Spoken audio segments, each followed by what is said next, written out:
excuse me, on the left over here, we have individuals who are religious fundamentalists, religious fanatics, and this is the expression, RT-PCR, real-time PCR expression of the VMAT2 gene. Over here, we have individuals. So let me complete. So over here, we have individuals who are not particularly fundamentalist, not particularly religious, and you can see there's a much reduced expression of this particular gene, the VMAT2 gene. Another evidence that supports our hypothesis for the development of this approach.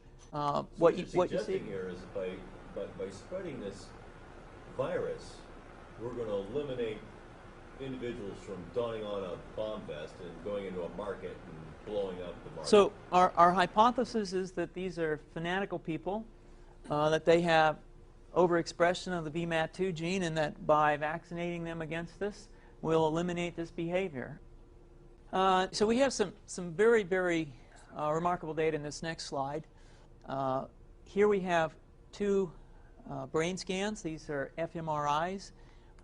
These are two different individuals with different levels of expression of VMAT2.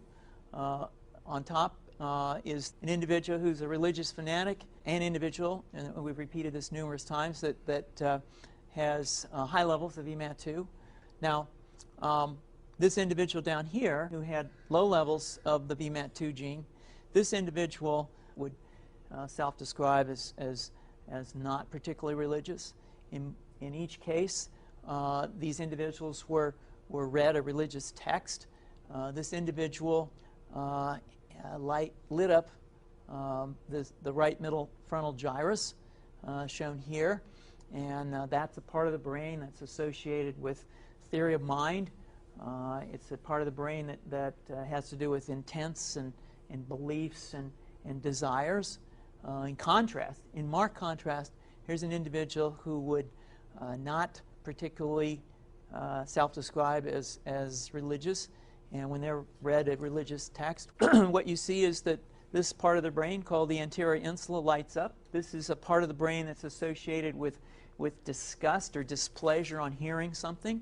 So you're suggesting I take a CT scan with me when I'm evaluating people to determine whether I put a bullet in their head?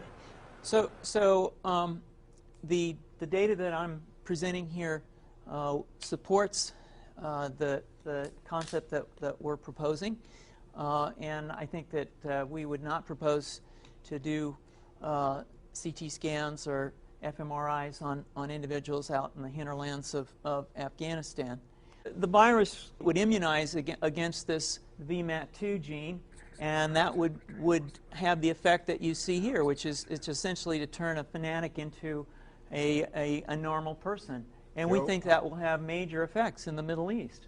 How would you suggest that this is going to be dispersed, the aerosol?